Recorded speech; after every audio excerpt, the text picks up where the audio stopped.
Kita membicarakan hal yang sangat kontroversi tentang printing money. Di sini banyak sekali mazhab yang berpendapat bahwa printing money itu menyebabkan inflasi. Jadi ada banyak sekali yang bertanya kenapa Bosman ini sangat menyarankan untuk printing money. Tentunya saya sebagai pemrakarsa printing money dalam ekonomi makro dan mikro di Indonesia sebenarnya bukan berniat asal bicara dan berniat membuat negara ini inflasi, membuat negara ini rugi. Tetapi kalau saat ini pejabat keuangannya, menteri keuangan dan jajaran direksi dari petinggi-petinggi di kementerian banyak yang berbeda ilmu pengetahuannya dengan apa yang Bosman atau kaum New Mind memahami tentang printing money yang berbasis di MMT atau Modern Monetary Theory-nya yang digagas oleh Michael Hudson. Ya nggak salah, tapi kita berusaha menyederhanakan pemahaman tentang printing money. Apakah itu akan menimbulkan inflasi? Mungkin ada benarnya, tapi selama hal itu bisa terkendali, jadi inflasi menurut saya tidak bermasalah, asal jangan hyperinflation. Kalau misalnya deflasi, apakah menakutkan? Semua negara juga takut sama deflasi, seperti halnya sekarang negara Jepang misalnya. Nah, bersama ini sebaiknya kita urai apakah yang dimaksud dengan printing money. Jadi prinsip dasarnya adalah di dalam teori ekonomi yang kita anut atau yang kaum New Mind anut adalah printing money dalam hal ini adalah quantitative easing atau pelonggaran di dalam fiskal keuangan. Saat ini sudah hampir beberapa tahun di Indonesia kita atau pemerintah pusatnya menggunakan quantitative tightening yang sangat ketat sekali sehingga kredit di perbankan ciri-cirinya adalah tidak keluar atau mengucur dengan deras. Ini yang kita harap ke depan pemerintah dalam 3 tahun ini yang sampai tahun 2024 di masa akhir jabatan periode kedua, mudah-mudahan nggak nambah periode ketiga ya, sampai akhir dari periode kedua ini kira-kira masih 3 tahun, dan selama 7 tahun kan kira-kira menghutangnya kira-kira 4.500 triliun. Mudah-mudahan Bapak pejabat yang di atas dan Ibu yang berkaitan dengan keuangan ada baiknya Anda melunasi saja hutang itu setidak-tidaknya separuh deh dari 4.500 ke 2.000-an, 3.000-an gitu ya. Jangan didiamkan. Kalau didiamkan strategi Anda meminjam uang tadi dari 4.500 pinjamnya atau total semua mungkin saat ini 6.500 triliun bisa-bisa menjadi 11.000 triliun, dan itu kasihan buat nanti siapapun yang menjadi pemimpin di tahun 2024, kalian yang pesta, kami yang cuci piring gitu ya. Jadi intinya adalah bagaimana kalau Anda semua pejabat di atas dalam 3 tahun ke depan gunakan strategi quantitative easing, yaitu longgarkan semua kebijakan keuangan, kredit ngucur lagi kayak kemarin properti nggak jalan, banyak sekali kredit-kredit yang nggak bisa jalan di perbankan, padahal untuk growth ekonomi sebuah negara kalau Anda ingin 7% supaya sesuai dengan janji-janji manis waktu di kampanye yang bikin diabetes itu, harusnya ya minimum pertumbuhan ekonomi Indonesia dari sisi kucuran dana adalah 15%, meningkat pertumbuhan kreditnya dibandingkan dengan tahun sebelumnya. Saat ini tahun per tahun berjalan year to year paling tumbuhnya cuma 4-5% dibandingkan tahun sebelumnya, dan ya tumbuh nasionalnya sekitar 2-3%-an, dan itu terjadi fakta di lapangan saat ini.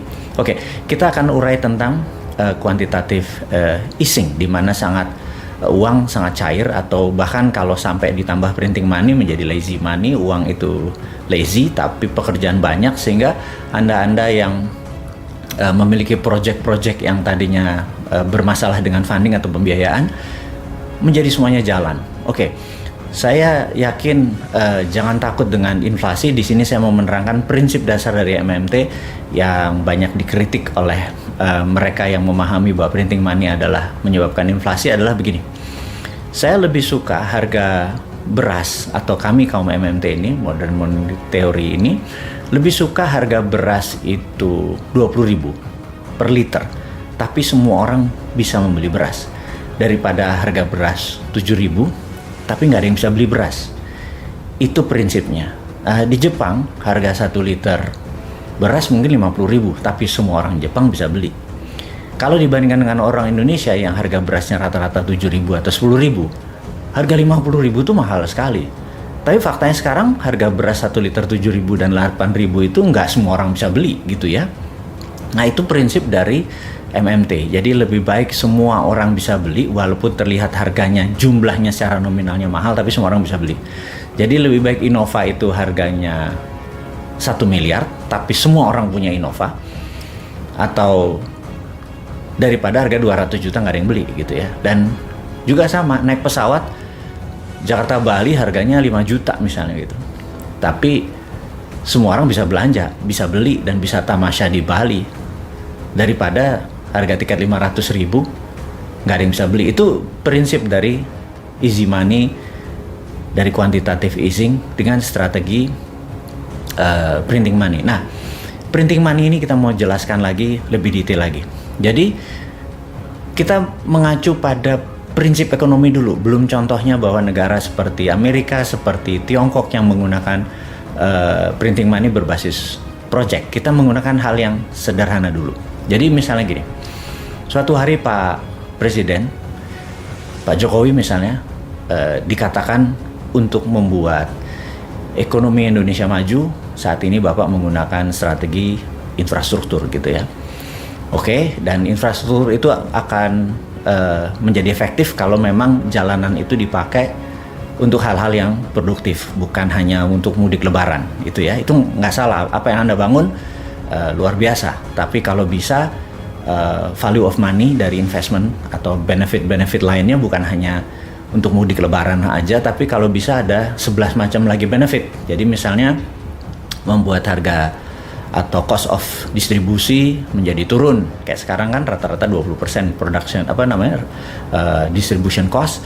Gimana caranya kalau itu bisa turun menjadi misalnya 7%, single digit, dengan adanya jaringan distribusi infrastruktur yang dibangun gitu ya. Nah, yang kedua misalnya kepikiran nih kita, bagaimana caranya agar 1 juta saudara kita punya rumah yang cukup layak gitu ya. Sehingga apa yang dilakukan oleh Menteri PUPR dalam hal ini misalnya Pak Basuki, lapor, Pak Presiden izin, kayaknya kita harus membuat 1 juta unit rumah, lahan sudah tersedia, kita perlu uang 100 triliun Pak Presiden gitu, untuk membuat rumah 1 juta unit yang sangat layak, luas rata-rata 100-150 meter persegi untuk keluarga 4 orang, ada rumah sakit di bawahnya, ada pasar, ada tempat pendidikan, dan seluruhnya adalah walkable city, bisa dijalani tanpa harus menggunakan kendaraan, semuanya terpusat di dekat residensial, dan 100 triliun itu kita siapkan. Oke, maka Anda sebagai pemimpin tertinggi Pak Presiden, katakan kepada Ibu Menteri Keuangan, wahai Ibu Menteri Keuangan, print 100 triliun diberikan ke Pak Basuki dan BUMN perumahan untuk membangun 1 juta unit rumah dengan nilai 100 triliun. Dan pastikan nanti pada saat orang beli tidak ada bunga, tidak ada interest dari mereka yang harus membeli tersebut, dan Anda Pak Basuki menjualnya adalah par price, alias modalnya 100 triliun ya nanti harus balik 100 triliun tanpa dibungakan. Dan pastikan nomor 1, Pak Menteri PUPR harus menyiapkan seluruh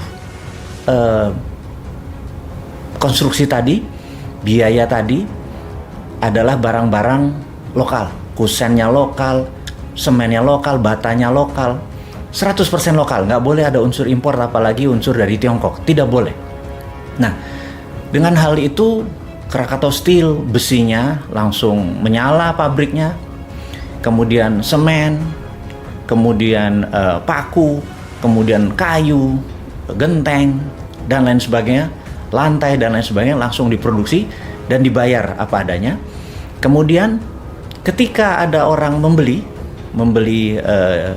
properti tersebut, uangnya langsung dikirim ke Menteri Keuangan, dan begitu uangnya masuk, dibakar. Masuk 1 juta dibakar, masuk 1 miliar dibakar, masuk 10 miliar dibakar gitu ya. Di tahun kelima diharapkan sold 100% karena tidak ada biayanya, tidak ajaib. Dan begitu bangunan itu berdiri, sold, terjual 100%, uang masuk ke Menteri PPR dan langsung dikirim ke Menteri Keuangan, dibakar. Selesai. Jadi uang tersebut nol, tidak ada beredar di masyarakat lagi. Kemudian masyarakat memiliki rumah, dan 100 triliun tadi underlay-nya adalah proyek 1 juta unit rumah. Itu adalah prinsip printing money berbasis proyek, seperti halnya Tiongkok bangun sejak tahun 1989 hingga saat ini sudah hampir 40 tahun. Mereka membangun gila-gilaan, apa aja dibangun. Pokoknya bukan sekedar membangun rumah, tapi kemanfaatannya 12 level benefitnya. Kayak tadi, begitu rumah dibangun, kusennya dari Indonesia 1, gentengnya dari Indonesia 2, marmer atau keramiknya dari Indonesia, landscape, gardening, listrik, kabel, semuanya buatan Indonesia.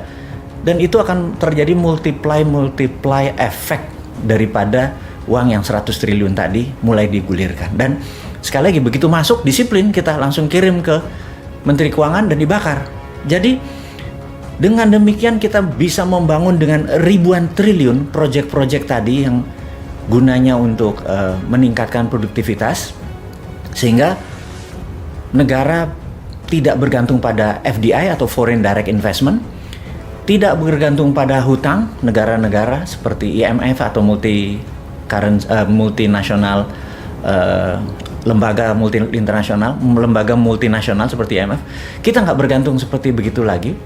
Kita bergantung pada DDI atau Domestic Direct Investment, dan DDI itu underlay-nya adalah printing money berbasis project. Jadi Bappenas siapkan project-project sampai Indonesia berdaulat di tahun 2045, Indonesia menjadi negara superpower. Prinsipnya seperti itu. Itulah printing money berbasis MMT. Kan gergetan nih kalau 3 tahun ke depan Anda udah diajarin ilmunya, sudah tahu cara menggunakannya, masih ngutang, masih terpesona dengan foreign direct investment, tidak bergantung pada kekuatan anak bangsa dan printing money, nggak akan pernah bisa berdaulat negara ini. Kalau nggak bisa berdaulat, sudahlah. Kalau jujur ya, kalau 2024 juga masih begini dan masih 3 tahun lagi, 3 masa jabatan lagi, kayaknya New Mind akan ambil alih posisi demi membuat Indonesia menjadi negara berdaulat.